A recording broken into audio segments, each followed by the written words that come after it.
The other reason I connect with you is because you're so good at it. I mean, I just want to validate that. Everybody watch this. I mean, we're going to talk about where you'll follow him in a minute, but his stuff is out freaking standing.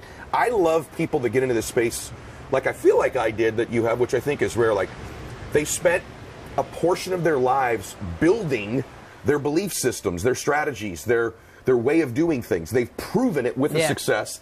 Then, so it's validated. Then they say, "Here's what I do," rather than the other way around. Yeah. So the reason your stuff is so good is because it comes from a space of having done something. No, right? I get it. Talk lastly about, and we've just got so much stuff, but not the last thing, but the last part of my stuff out of your book.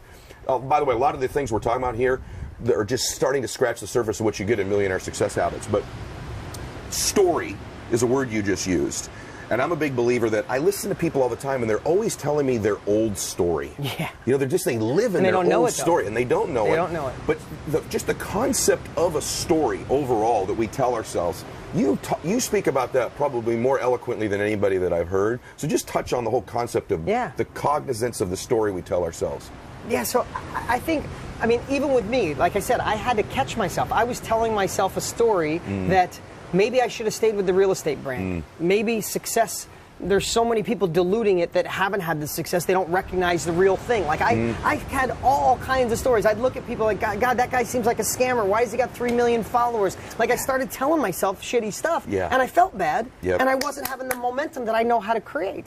And then all of a sudden I changed that story and I said, no, I know what I want to do for people. I'm the freaking best at it. There's nobody better than me. Give me a year, I'll be far surpassed it, and then they'll realize they're actually learning from someone who's done it. And nothing changed. God didn't come down, the weather didn't change, my bank account didn't change.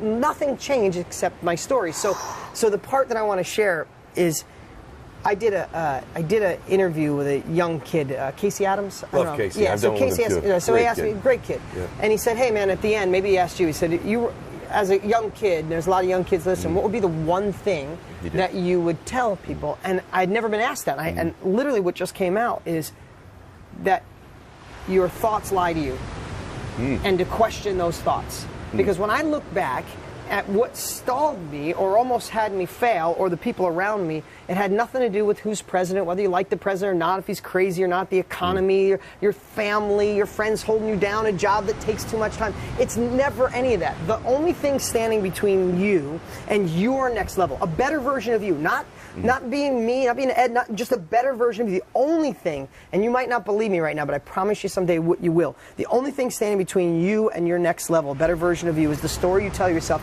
on why you can't get it. That's it. So good. I mean, I think about it. I remember having a real estate deal when I was broke, and it's $1 million deal, and I got $4 in the bank. And I remember saying, I'll never get this money. I'll never, and I never could. And then all of a sudden, I'm like, no, screw that. I'm getting this money. And I would find it. It didn't matter if I had to beg, borrow, steal, some with the bank, some on credit cards, borrowing from this guy. I'd make the deal happen when nothing else changed. I didn't inherit money. I didn't get smarter. My IQ didn't go up. I didn't have a Harvard education. I just willed it by changing the story. So I guess an easy way for you guys to think about right now, if you talk about where you would love to be, it's a year from now, it's the greatest year of your life, and you'd love to be there. I'd love to be, working on my own company. I'd love to launch my own company. I'd like to have more time with my wife or my husband and my kids. Just say, but. And then fill in whatever that but is. That's usually your story. But my boss keeps me too busy. But my wife doesn't support me. But my family thinks I'm crazy. But I'm not that smart. But it takes money to make money. That's your shit story. That's the thing. That's your anchor you're dragging across the desert. Flip that story, and immediately that becomes the wind behind your sail. I mean, I don't want to oversimplify it, but at this phase of my life, it is oversimplified. And I still run into it. I will catch myself being in a shit space, worried about something with my kids, worried about anything, and I'm like, why is this bugging me? Why is this? Oh, because I'm telling myself lies. I'm telling myself some shitty stuff.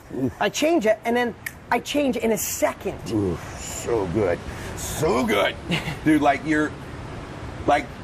you have said a couple things today that you were here to say to me, just so you know. And the camera guys are all nodding right now, right? Like the person driving in the car should be pulling over right now, rewinding 3 minutes, writing that down right there, because we all do get caught up in telling ourselves these stories that don't serve us. And the other thing I would just add to what Dean's saying, just my little part of it, is that if you can begin to get 2 or 3 or 4 people in your life that surround you that are aware of the great story you're telling, because your life ends up being a direct reflection of what your peer group expects of you. So you got to be telling yourself that story and telling it to other people too.